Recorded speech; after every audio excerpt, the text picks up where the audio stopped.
You're listening to The Weekend Break with Peter Grubby Stubbs on 3AW 693.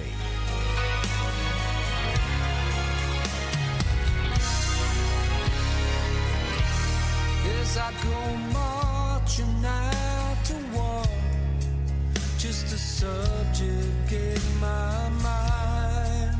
Only I can know for sure, empty words from promises. Thought that I could make the grade, but I'm willing to walk away. The path that has been laid lets me see no other way.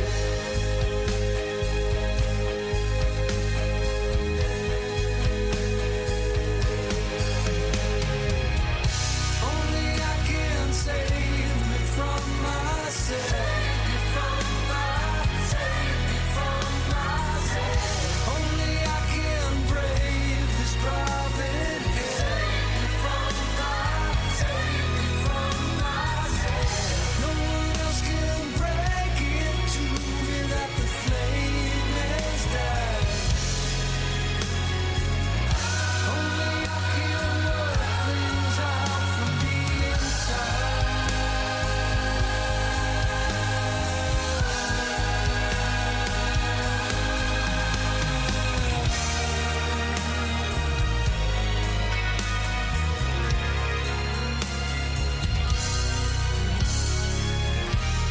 The bedroom walls are closing in.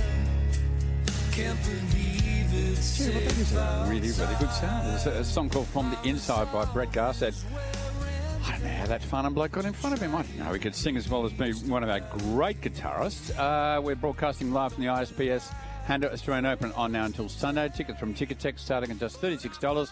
Kids 17 and under enter free. The ISPS Handle Australian Open. This is game-changing. Brett Garsed joins me on the weekend break. Brett, good afternoon to you. G'day, Peter. How are you? Mate, I'm really good. Tell me, how well you sing? We all know you're a great guitarist. You've played with some of the best. But, gee, that Farnham bloke, he's all right. But you can sing a bit. I guess standing next to the greatest singer in the world must have rubbed off somewhere. But, oh, man, talk about an impossible standard to have in front of you every night. God. Yeah. And those years, I mean, we all know, Brett, you toured during those halcyon years of John Farnham's extraordinary concert performances at, places like Rod Laver Arena. It must have been some time. It was surreal. I mean, the beauty of it was I got to tour with John the year before he did Whispering Jack, so he was still a member of the Little River Band at the time, and we did pubs in Melbourne, and they were great. Like John always pulled great crowds in Melbourne, but we did play up Coolangatta at Twin Towns, and I remember the crowds were a bit light on there, and it was an older audience because they were they weren't even ready for what we were playing with John then. Yeah. We were playing Deep Purple songs and all sorts of things. It was fantastic. And then the next year, after Whispering Jack came out, man, there were just lines around the block. It was incredible, Tom. It was interesting, that pub time. I remember seeing John. It was at the Village, and you would have been in the band then. It was just pre-Whispering Jack, and I think you were playing at the Village Green. Village Green, yeah, for sure. Springvale Road. And I think you had, was it Barry Sullivan on bass at the time? No, anyway. Greg McCanch might have been playing bass back then. Yes, Greg McCanch did the early part of the Whispering Jack tour. Yeah, and, possible. Then Greg left, and then Wayne Nelson from Little River Band took over. That's right. Yeah. The bloke with his hair's been receding for some time. I know the look. But the band I saw at the Village Green, and this is that was a loud, good sound you guys had. John was absolutely white hot. And I grew up, John was Johnny Farnham, and then you'd see him and he'd be good and terrific and a funny bloke and all that. But I saw this band that night at the pub and I thought, geez, wow. And that was sort of the start of things a bit, wasn't it? It's funny, isn't it? Yeah, because, I mean, John's always had that rock edge to his voice. Yeah. Back in the days when One was a hit and things like that, because I remember all that. I grew up with John as well. Sure. And then when Help came out, but just to hear him fully launch into a full-throated rock tune the way he started to after Whispering Jack. Well, even with Guru Band too, like that's where I sort of started to see it really open up. And I got to see the band at Bathurst when my mates and I went up to the car race in the early 80s, and LRB played there, and man, I'd never seen anything like it. I mean, I've seen a lot of singers and a lot of rock bands in my time, but no one sings like this guy. Cheers. Yeah, and then one day you were standing behind him for all those nights, and they must have been absolutely extraordinary. I remember the series of concerts and tours that John would do and fill these arenas, and just his patter on stage and the fun we had, but the musicianship of you guys behind. I remember I was comparing one night when you guys did a concert in the Round at Rod Laver, and I remember we were doing a sound check, and I was just watching everything, and John he wanted it absolutely spot on. I mean, he must have been a great bloke, but a hard taskmaster at the same time. Oh, he just wanted it to be right. He wanted to make sure that the people that paid their money got the best show they could possibly get. That was his focus, 100%. Brett, a love from the inside. What's that about? And tell us where all that came from. It was written while I was living in America back in the late 90s. And, the music was and the chorus was. And it's definitely from when I finished the lyrics off, it was during the pandemic, during 2020, when I had a bit of time on my hands, as we all did. Yeah. And so I just sort of drew on that experience back then when I went through probably some of the toughest times in my life and made some terrible choices and just had some questionable feelings about the whole thing. And so I decided to shape the lyric. That's what the chorus basically says. And then I wanted to shape the lyrics so that it explored those feelings in the first two verses, but in the last verse that you break through and you find a better place, which is exactly what happened to me. So I've certainly no complaints about my life now. It's wonderful. I'm very lucky. So, tell us about yourself at the moment. What are you into, and what are you up to, Brett?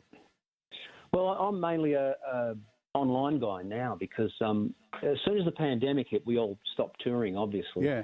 And then once John got sick, that was the end of the touring of the Farnham band.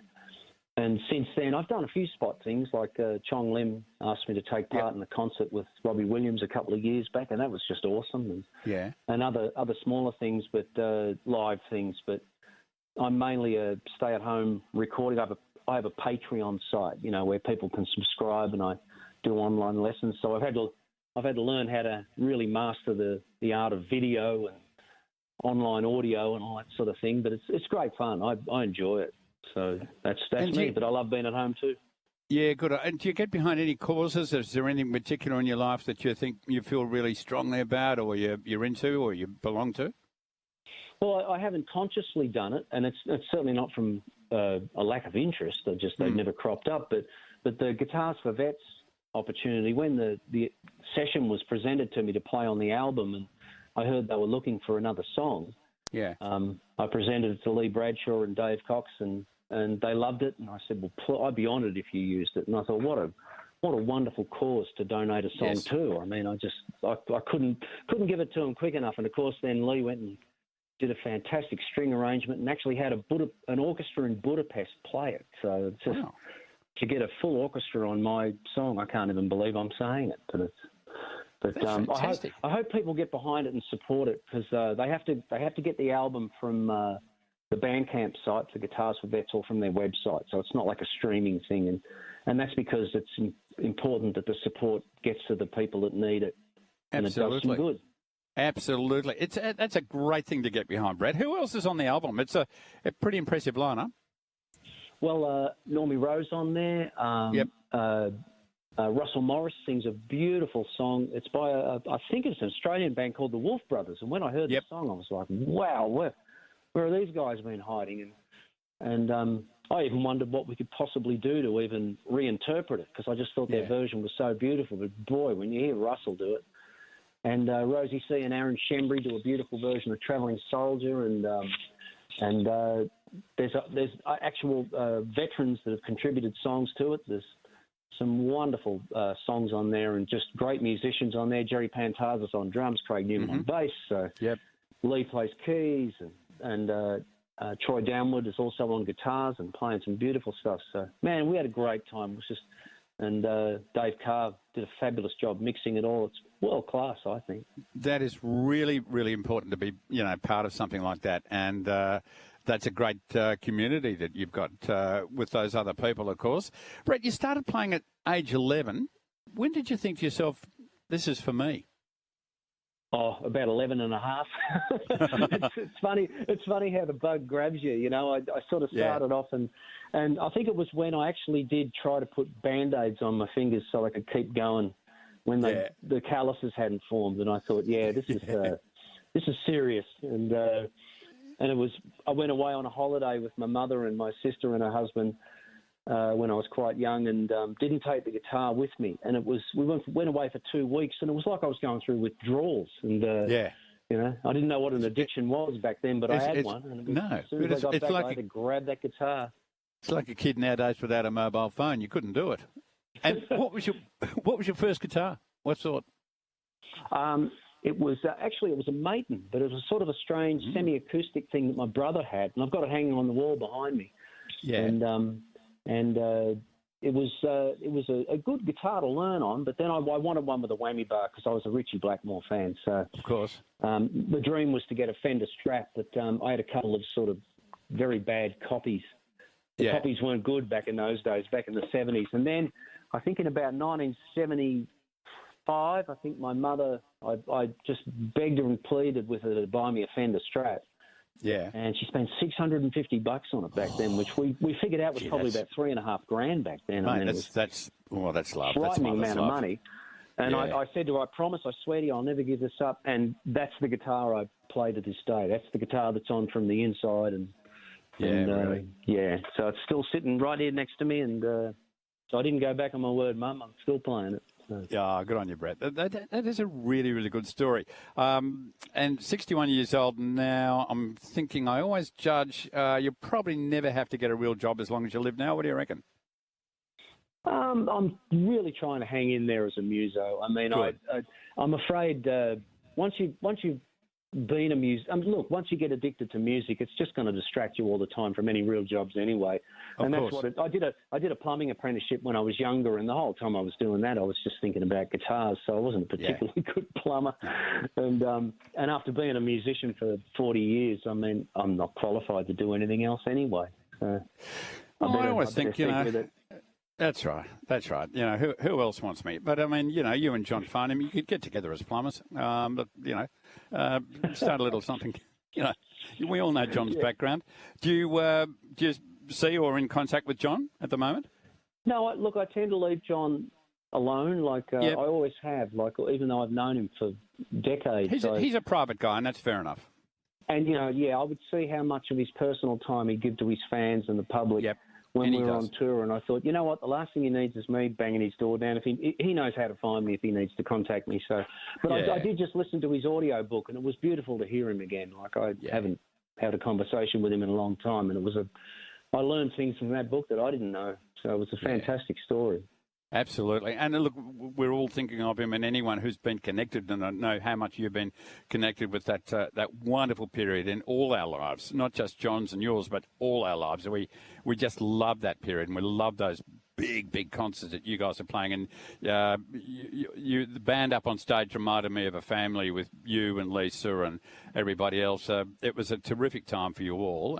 So whenever we talk to anybody who's been connected, we always think and give John our very special thoughts. He's a much loved guy still. He is, by all of us and everybody, really. I mean, because the guy you see on stage is the person you meet. That's what you see is what you get. There's no rubbish going on. That's John. Brett, good to talk to you today. Glad to see you playing beautifully. I love the sound of it from the inside. And where do we get that special album again? You can get it from the Guitars for Vets Bandcamp site or from guitarsforvets.com.au. So you can purchase it directly from their site or from the Bandcamp site, and all the proceeds will make sure they're given to the people that desperately need that help. So it's a wonderful cause. You're a beauty, Brett. Good on you, mate. Thanks so much for talking to me on the weekend break. It's really been a pleasure. Good on you, Peter. Thank you. Good on you, mate.